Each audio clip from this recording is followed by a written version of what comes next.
And we are back. Thanks for clicking on the link. Welcome to Good Energy. Enjoy the content, and everyone have a blessed day.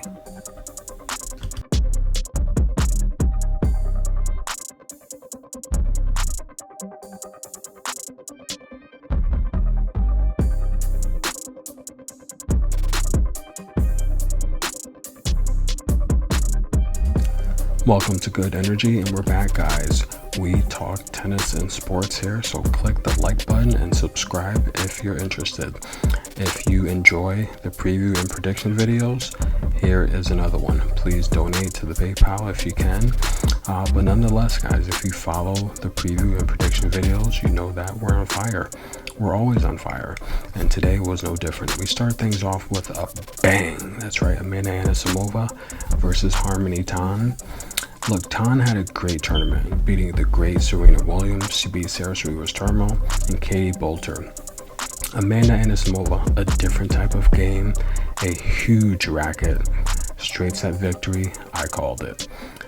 Isla Tomljanovic over Cornet. Look, I told you guys, Isla will win the match and it will go over. So a couple locks for you there. I said take Rabankina to beat Petra Martic. Another lock. The only one that did not come in. I did think Paula Badosa would put up a fight. Unlike the previous matchup in Madrid, I thought that match would go over, but it went under. But hey guys, a great day, 4 for 5. You can't beat that. Let's get right into it. We have a heavy hitters matchup, and this features Ons Jabeur and Marie Puskova. These two ladies have never played before, and like I said, the matchmakers are doing a great job pairing up players that have never played before. But Marie Puskova is going to be the taller opponent. Ons Jabeur is going to have the shorter center of gravity. However, I don't necessarily think she's the better athlete. Ons Jabeur ranked 2 in the world. Marie Puskova ranked 66 in the world. And look, Puskova, she's on a great run, taking out Caroline Garcia, Allison Riss, who's always risky, Lee, and Collins. And in terms of Jabeur, we saw her take out a tough match against Elise Mertens. She's beat Diane Perry, Kawa, and Bjorklund. Really not tested at all until she essentially faced Elise Mertens, covering the spread on every match except Elise Mertens. And look, Ons is on a 9-match win streak. Puskova's on a 4-match win streak. Puskova's won 7 of her last 10. Ons has won 9 of her last 10. And like I said, they've never played before, but Puskova's 4-1 on grass this year, while Ons Jabeur is 9-0 on grass. And she, winning Berlin, looks unstoppable. And taking her to win this tournament, it's not a bad bet at all. I mean, seriously, consider that. But nonetheless, Ons Jabeur wins 72% of her service games, 42% of her return games. Her first serves won 68%. So she essentially gets it done on the first serve. When she has the opportunity to break opponents, she does it at a 52% rate, and she holds her own break points at a 57% rate. Ons Jabeur is averaging about 4.5 aces per game. Doesn't make that many double faults, about 2 per game, per match, I'm sorry. And Marie Puskova, one of my favorite players, a defensive powerhouse, wins about 73% of her service games, 36% of her return games. Her first service won at 65%. She breaks opponents at a 40% rate, and she's able to prevent herself from being broken at about a 50% rate. Not a huge ace player. She only averages about 1 ace per match. She does make a couple double faults per match, and when her serve is off, it's really off. But nonetheless, we have Ons Jabeur, who just has such a variety of game. She has a good backhand. She can hit you with a backhand slice, drop shot from the baseline. She looks really athletic. She's playing well. She has great IQ. And you can tell she practices a lot and puts a lot of work in the gym. She has the official stamp of approval from Serena Williams. Serena is the one that actually called her and asked her to play doubles with her. So Ons Jabeur is big time. Ton of records, the first Tennessean player to win a WTA 1000, WTA 500, to reach the top 10. And Ons Jabeur has reached the top 10 essentially, and she's last October. She just jumped right in there. We thought she was going to make the WTA finals, but Annette Kontaveit snuck in and stole her spot. Marie Bouzkova coming back from injury. She had the broken wrist that kept her out, and it's good to see her jump to form so quickly. But Marie Bouzkova is a defensive player. You saw her just offensive transition from defense against Danielle Collins, where Danielle Collins was essentially on the offensive attack. Marie Bouzkova put up great defensive fights and then transitioned to backhands down the line. That's how she's going to beat Ons Jabeur if she has any chance. She's going to have to defend well and hit winners to put the pressure on Ons Jabeur, just like Elise Mertens did. But I feel Elise Mertens would have won that match if she was more aggressive.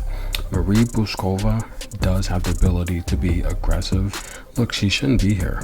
This is a dream come true for her, but the reality here is this is uncommon territory for her. Ons Jabeur has been here before, so the reality here is Ons Jabeur is definitely going to be a little bit more comfortable and relaxed, I think.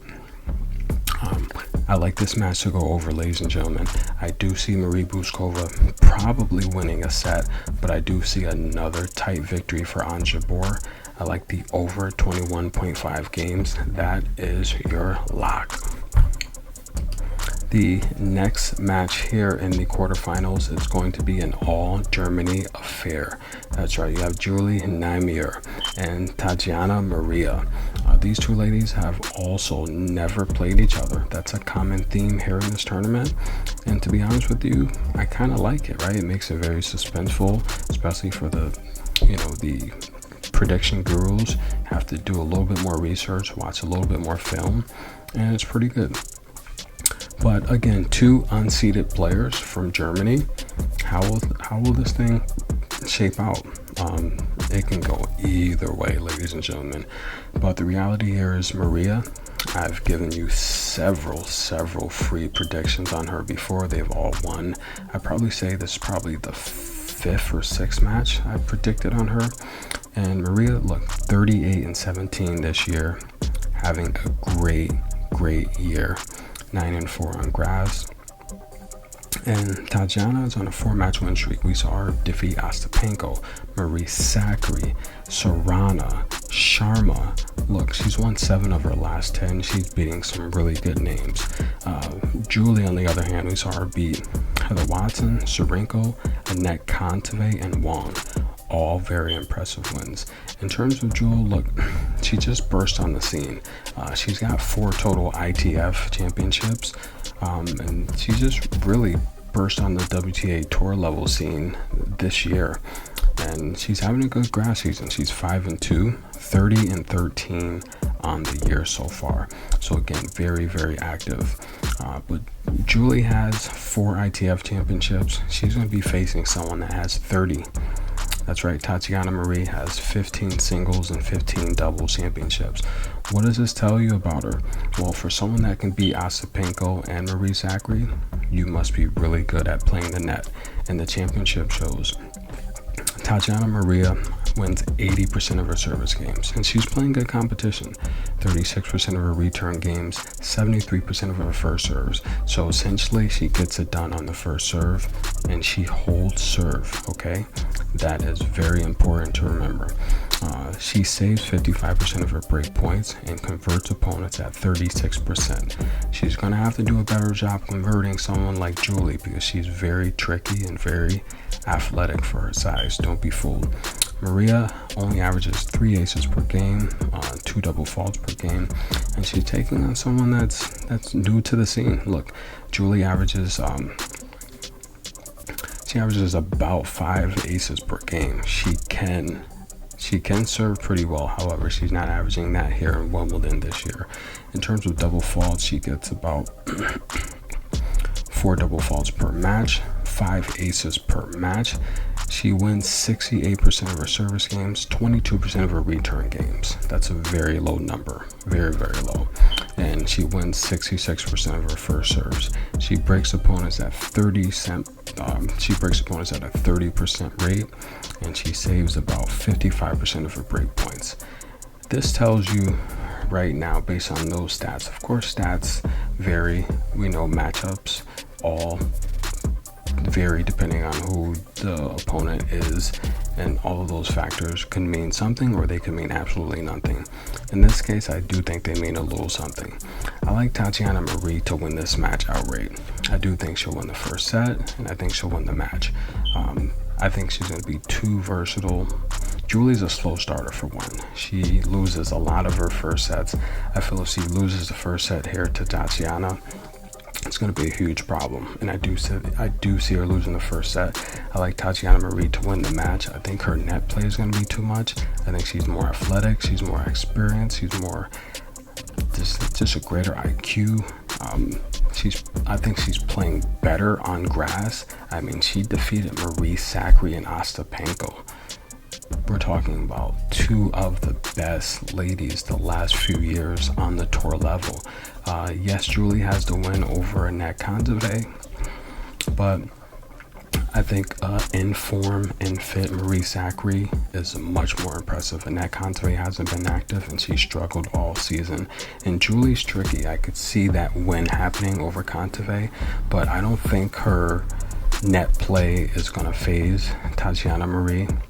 I just don't think that's going to happen. I think Maria has the better tools. I think she has a better forehand, a better backhand. I think she moves better. I think she's a better net player. She's a better server. This is all the way around. I like Tatiana Marie to get the victory. Enjoy the pick.